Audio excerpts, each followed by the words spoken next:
Marketing Edge on TV, promoting the bright idea.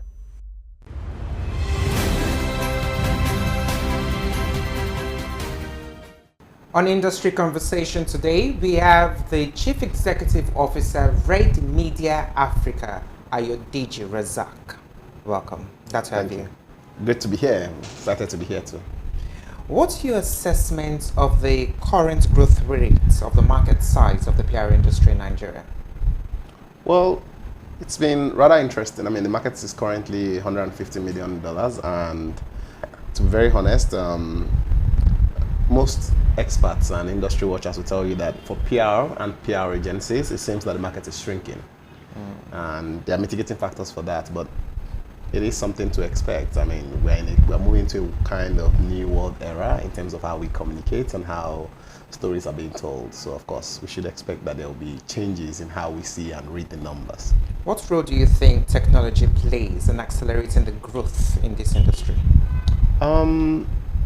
Because we are in an era where everybody is a storyteller and everybody has social media and can obviously shape narrative, we are at that point where there is a need for agencies and for organizations to start to, evolve and create new ways of how they're telling their stories, and more importantly, how these stories are being managed on social media, because we are in a whole new world. So we've been talking about growth. What challenges do you see in this industry? The first is the fact that everybody with a phone can tell a story. And image making is really about what kind of stories you want to be told.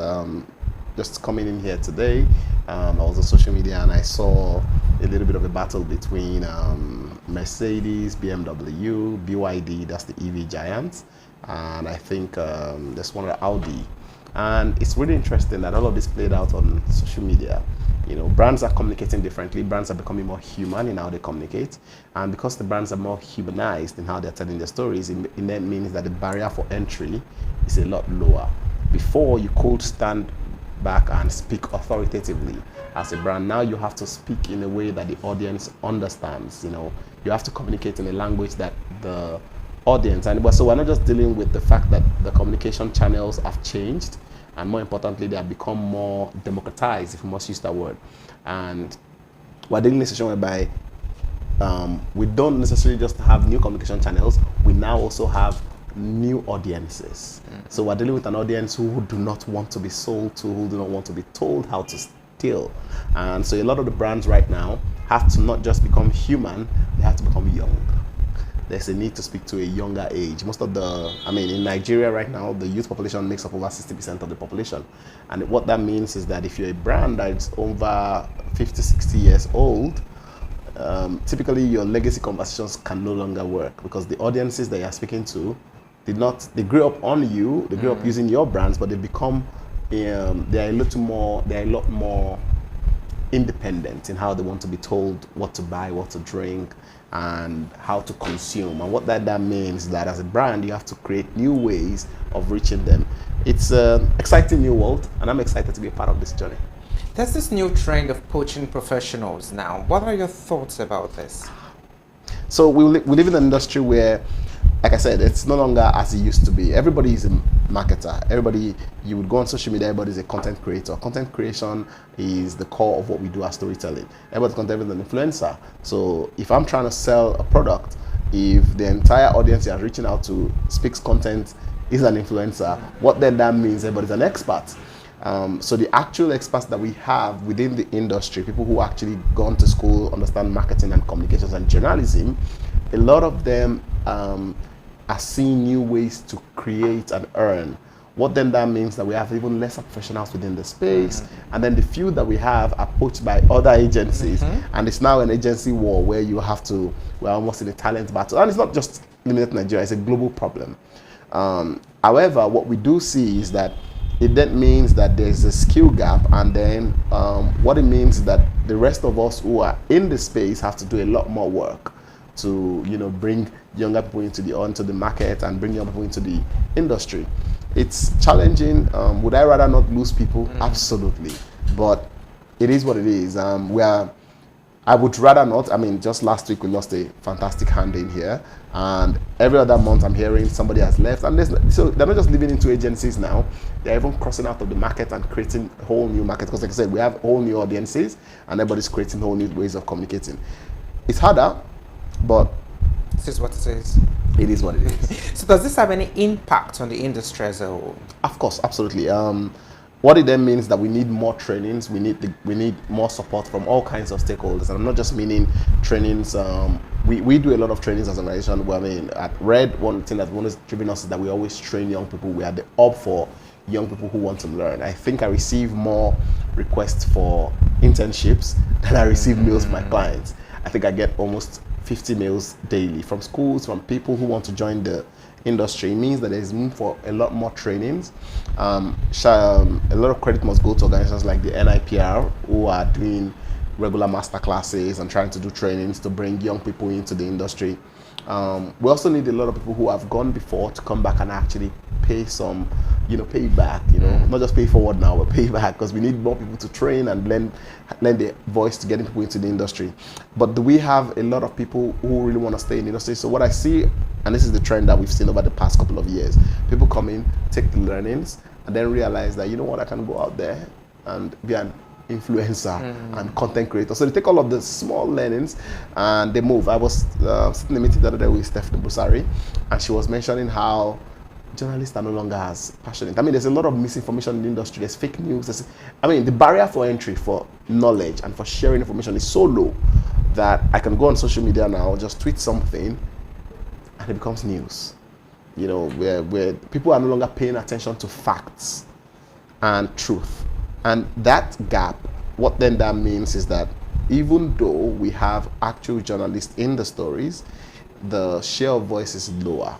But it's exciting because it then now means that people like us have more work to do, in quotes. And I don't mean work like work, revenue work, but actual work in terms of telling the right, authentic stories, even about little things as our country. Aside training, how can we retain top talents? We know they want to move out, but how can we retain them so we have more people, we have people in the industry who are still interested in the job? Like I mentioned at the very beginning of this conversation, we have a shrinking market for PR. A lot of organizations do not take PR. They treat it as an afterthought conversation, When they're talking marketing, they tell all the advertising and all that. And in PR, it's like, those guys, give them something. One way to fix the brain drain is to pay more, obviously. It's almost an industry of service now where, the thank yous are gotten in heaven, because it's not as lucrative as it used to be a journalist or to be a storyteller. Digital marketing is all the fad. And what then that means is that even though PR in itself relies on digital data, it's now very data driven, it's analytics and data driven. It's no longer just telling stories for the sake of it. It's like understanding what the audiences are about and telling the right kind of stories. Writing the right kind of narrative and shaping the right kind of conversations. I mean, crisis communication is hard. Crisis management is hard. It's a lot of technical work. But one way to retain talent is to ensure that first and foremost they are better paid. And we try, but better pay also means we have to charge more. And in a market where it seems like the portfolio for PR is shrinking, you have to also be careful that you don't price out the market. Another way to do that is it needs to become a little more exciting and a little more robust.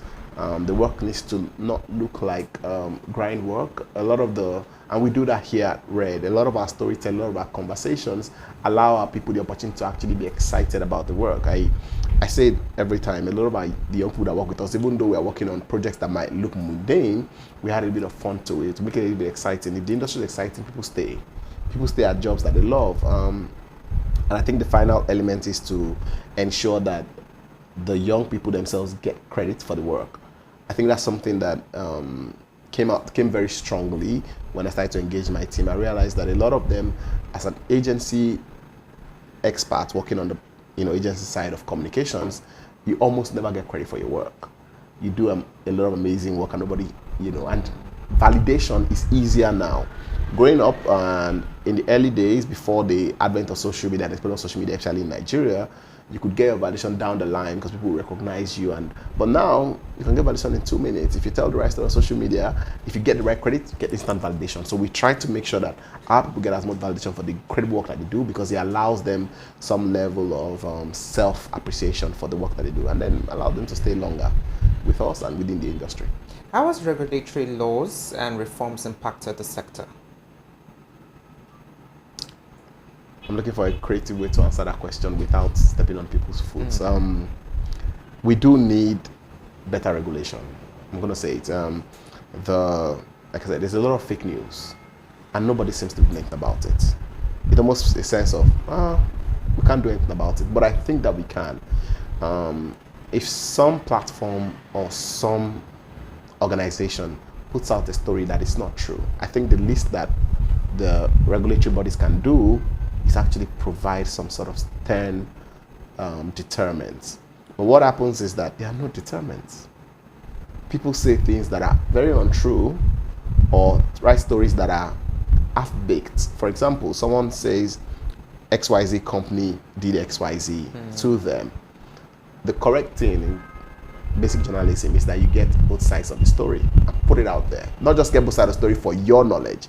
Put both sides out there so that the consuming audience can have informed information. What happens is, it's almost like a forced to print type conversation where one person goes, tells their side of the story, a print platform, publication platform runs with it without even the simple disclaimer to say, we tried to reach XYZ and they did not provide context, which allows for them to know, okay, there might be second party, but they just run it as by the time you start to provide rebuttal conversations and say this is not true, you look like a liar, because they've gone first to market advantage. And I feel like regulatory bodies can step in here and at least mitigate for such kind of things. If a platform does that, sanction them. Do you think the image making landscape can work closely with regulatory bodies in developing more of these laws? Absolutely. I think that there needs to be a lot more involvement from both parties. Can we be a lot more involved? Can we be a lot more engaged? Yes, absolutely. I think that if agencies and organizations sit together with regulatory bodies, we can find ways to tighten up this process and allow for, first, more transparency, and most importantly, stronger regulatory laws that allows our country to sell the right kinds of stories. So someone doesn't go on social media and post a picture that is not the full picture just because they want to generate clicks, because that's what's happening. The Nigerian economic subsector of the PR industry, how is it perceived?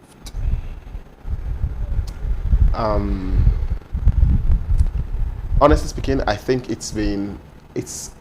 there is an appreciation for the work we do, but there's an appreciation to pay the value. And I think that's the real, that's the real dissonance in the conversation.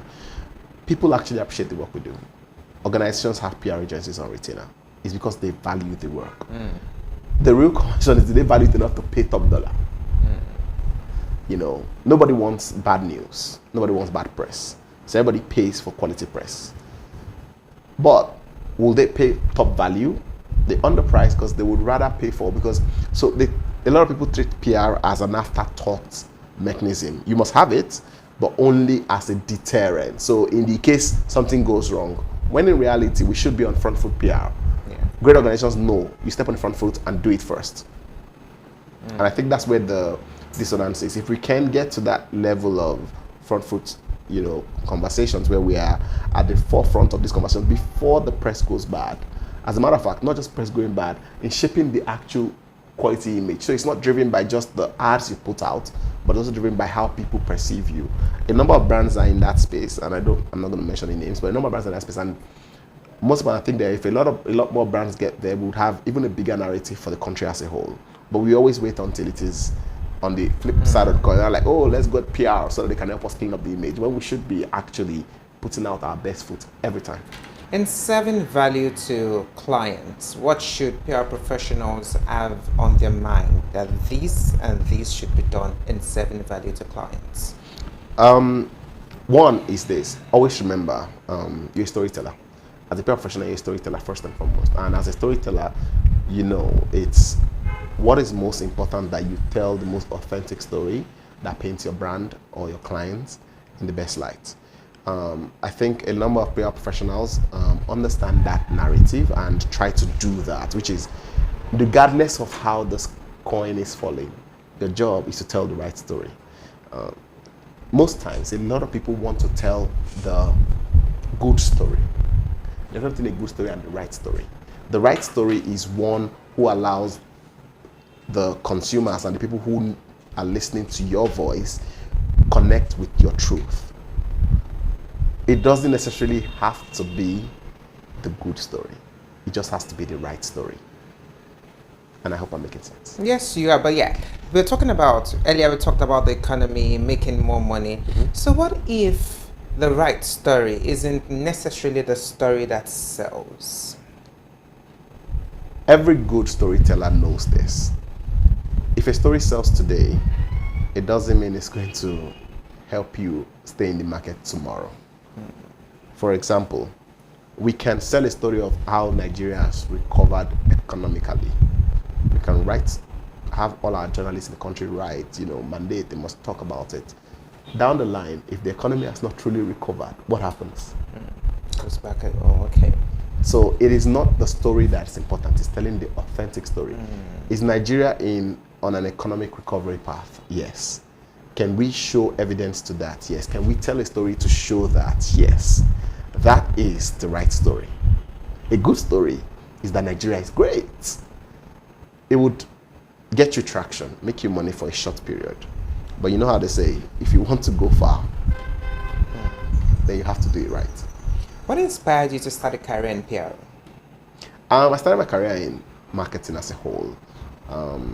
I started as a digital expert. I did digital marketing, so I do understand the field. And then I branched out into experiential and events. I've done the whole 9 yards. Now, I realized that to tie the entire scope together, I need to understand how all of these journeys shape up to make a brand what it is. And that's what communications is about. And for me, coming into marketing as a whole was, it's a bit of a long story, but I'll put it like this. I realized that if I'm going to make an impact in any kind of industry, I need to understand the people. When I was trying to choose a career very early in life and I was trying to get into university, I realized that what I wanted the most was to understand people. And in doing that, I figured, what's the best way to do that? I went and studied psychology. Psychology is the understanding of people. Psychology is knowing how the human behavior works. In fixing that and figuring that out, when I was in psychology, I realized I could have become a sports psychologist, I could become a coach. For example, I love football so much that I talk tactics day and night. I mean, I can talk to you about how this is playing. I'm watching a football match and people are thinking, why are you watching like that? I don't watch football match to see how they score. I want to see where that guy was running to. Why did he run in that direction? I try to understand processes. And in that space, I realized that my true passion was I wanted to understand why people did what they did. And when I found myself in digital marketing as one of my early first jobs, I realized the way to really tell or market any product is to understand why the consumer wants it. It was quite easy. People used to ask me why it was so easy. I'm like, it's simple, just know why they want it. Why would a consumer pick red instead of blue? It's simple. Check the numbers. Which sells the most? What the girls like? It sounds like, for me, it sounds like 1 + 1. Why did you wear this color today? I can almost spend time with someone and say, I know why you did it. It's not, people say all kinds of things, so I was feeling the mood. I'm like, there are key factors and cues that work in your life that show you how a person would behave.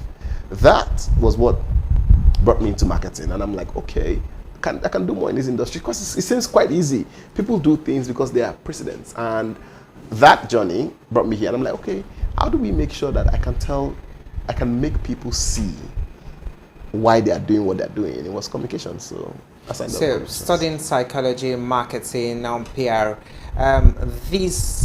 the journey all through. All of it ties into one thing: understanding the human person. Okay, so would you say it has helped you in leading a consulting firm? Yes, it has significantly. It's very interesting because I read a lot. This morning I was reading an article by a brilliant friend of mine, Abiola Salami. He put it in the Vanguard or something, and it was about a CFO that became a CEO.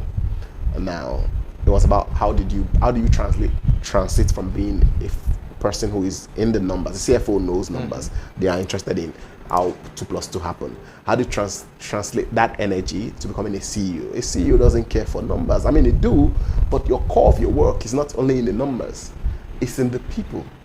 You have to know the people. And me, where I'm sitting now, the greatest strength I always tell people is the people that work with us.